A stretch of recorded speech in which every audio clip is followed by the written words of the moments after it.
Kisah 4 Khulafaur Rasyidin. Yang subscribe, semoga rezekinya lancar dan berkah. Amin. Assalamualaikum warahmatullahi wabarakatuh. Khulafaur Rasyidin adalah para khalifah yang memimpin umat Islam menggantikan Nabi Muhammad SAW, yang terdiri atas 4 sahabat Nabi yang sangat dekat dengan beliau. Kata Khulafaur Rasyidin berhubungan dengan 4 sahabat Nabi Muhammad SAW. Keempat sahabat ini merupakan orang-orang istimewa yang sangat dekat dengan Nabi Muhammad dan selalu mendampingi beliau baik itu saat Nabi Muhammad berdakwah maupun ketika berperang. Tidak hanya itu, keempat sahabat ini bahkan rela melakukan apa saja demi sang junjungan sekaligus demi saudara sesama muslim. Lalu apa makna sebenarnya dari Khulafaur Rasyidin serta siapa saja 4 sahabat Nabi Muhammad SAW yang dimaksud? Khulafaur Rasyidin merupakan para khalifah yang memimpin umat Islam menggantikan Nabi Muhammad SAW. Para khalifah ini hanya ada 4 orang yang terdiri dari Abu Bakar, Umar bin Khattab, Utsman bin Affan serta Ali bin Abi Thalib.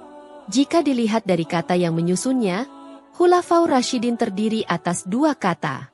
Ada kata khulafa yang artinya pengganti dan merupakan bentuk jamak dari khalifah. Kemudian ada kata Rasyidin yang artinya mendapatkan petunjuk. Dengan demikian, bisa dikatakan pula bahwa Khulafaur Rasyidin merupakan para pengganti yang memperoleh petunjuk. Seperti yang sudah disebutkan, Khulafaur Rasyidin merupakan cara menyebutkan para pemimpin yang meneruskan tugas Nabi Muhammad SAW. Bukan sebagai nabi, melainkan sebagai kepala pemerintahan, kepala negara serta pemimpin umat. Keempat sahabat Nabi Muhammad yang menjadi Khulafaur Rasyidin ini merupakan orang-orang yang bijaksana dan setia kepada Nabi Muhammad SAW. 1. Abu Bakar. Bersahabat dengan Nabi Muhammad sejak remaja. Salah satu dari 4 sahabat Nabi Muhammad ialah Abu Bakar. Selain menjadi sahabat Nabi Muhammad, beliau juga menjadi Khulafaur Rasyidin yang pertama meneruskan perjuangan Nabi Muhammad memimpin umat Islam. Nama asli beliau adalah Abu Quhafah atau Abdullah bin Utsman. Beliau mendapatkan gelar Abu Bakar dari Nabi Muhammad sekaligus dengan gelar As-Siddiq, karena memang beliau memiliki sifat benar. Selain memang beliau yang selalu berkata benar, beliau juga selalu membenarkan apa saja yang dilakukan serta disabdakan Nabi Muhammad. Abu Bakar bersahabat dengan Nabi Muhammad sejak usia remaja. Disebutkan bahwa antara Abu Bakar dengan Nabi Muhammad, usianya hanya terpaut 2 tahun.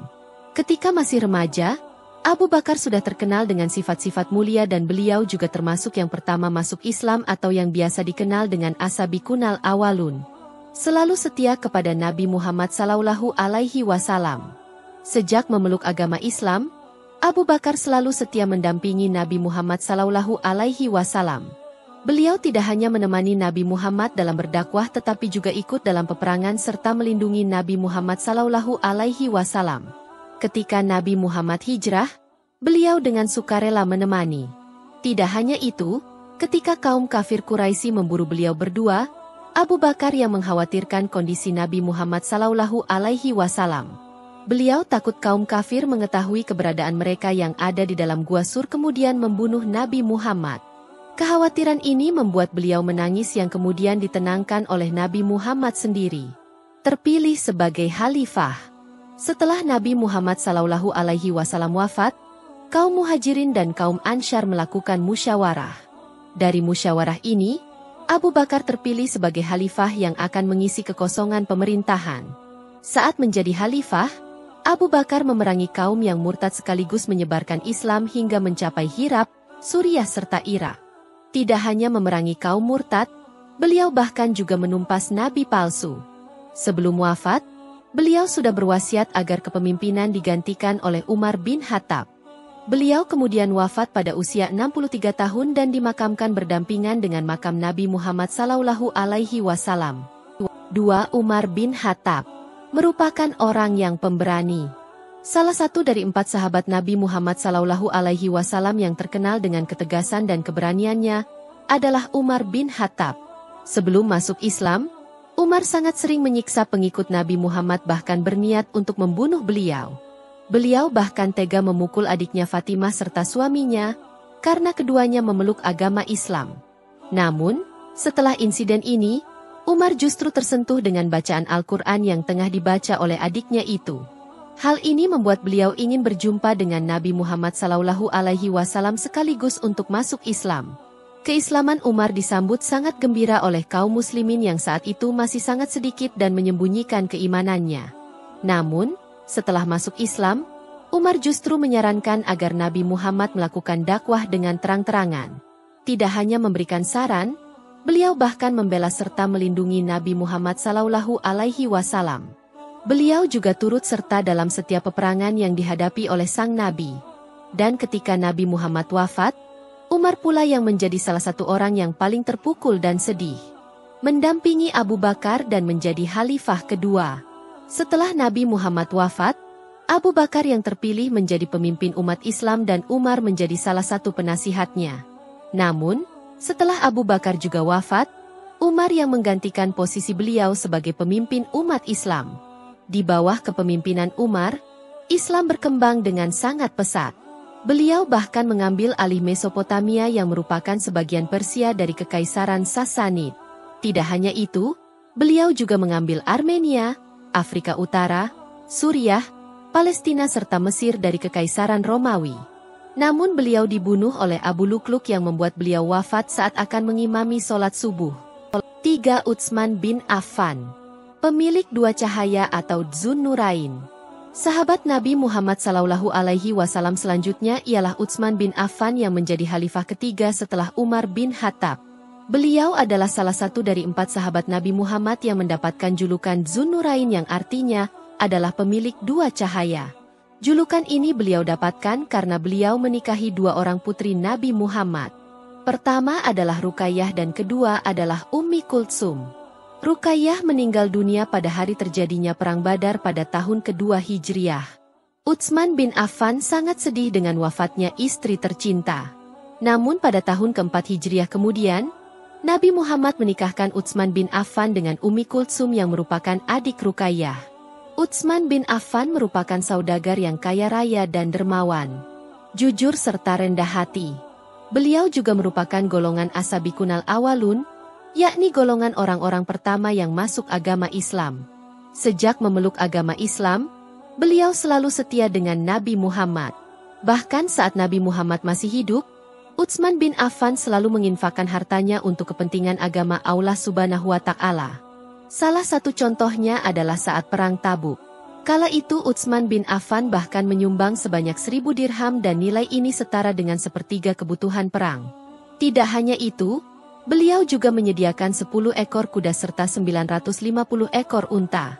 Beliau juga terkenal sebagai sosok yang jiwa sosialnya tinggi.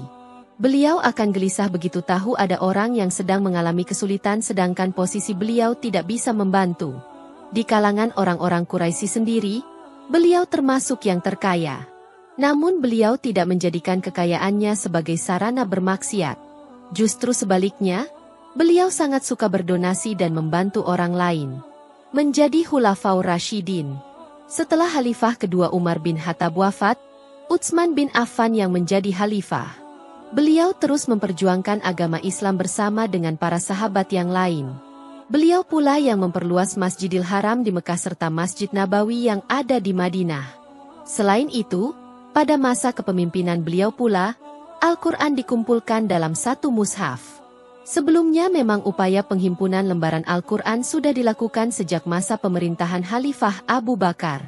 Hanya saja pada saat itu, lembaran Al-Quran masih terpisah satu sama lain.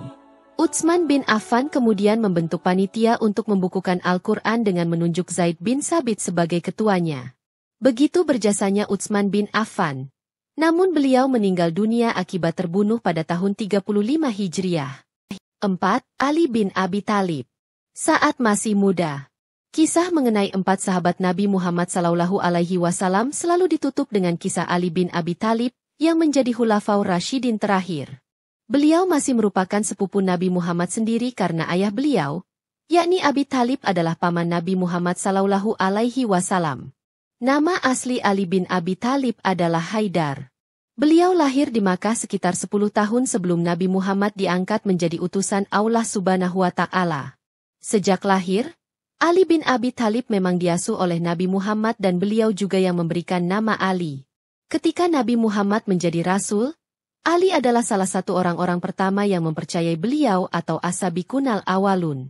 Bahkan pada saat itu usia beliau masih remaja. Setelah dewasa, Ali bin Abi Thalib menikah dengan Fatimah, putri bungsu Nabi Muhammad SAW. Ali dikenal sebagai pemuda yang sopan dan cerdas. Bahkan Nabi Muhammad sendiri memberi beliau julukan pintu gerbang pengetahuan agama Islam. Kiprah beliau dalam memperluas ajaran agama Islam sudah tidak perlu diragukan lagi. Sebab beliau mengikuti banyak peperangan mendampingi Nabi Muhammad. Kecuali saat terjadi perang Tabuk, Ali bin Abi Thalib absen karena pada saat itu sedang menjaga kota Madinah atas perintah Nabi Muhammad SAW. Ketika berlangsung perang Khaibar, Ali bin Abi Thalib juga yang mampu membuka benteng Khaibar. Padahal kala itu tidak ada seorang pun yang sanggup membuka benteng ini. Setelah Nabi Muhammad wafat, Ali bin Abi Thalib menjadi Khulafaur Rasyidin yang keempat memimpin umat Islam. Beliau sangat bertanggung jawab mensejahterakan umat Islam serta memperluas syiar agama Islam. Akan tetapi, masa kepemimpinan beliau disebut-sebut sebagai masa tersulit dalam sejarah Islam. Sebab, pada masa ini pecah perang saudara antar umat Islam yang merupakan buntut dari terbunuhnya khalifah sebelumnya, yakni Utsman bin Affan. Seperti yang sudah disampaikan, 4 sahabat Nabi Muhammad adalah orang-orang istimewa yang rela berkorban apa saja demi beliau dan juga saudara sesama Muslim.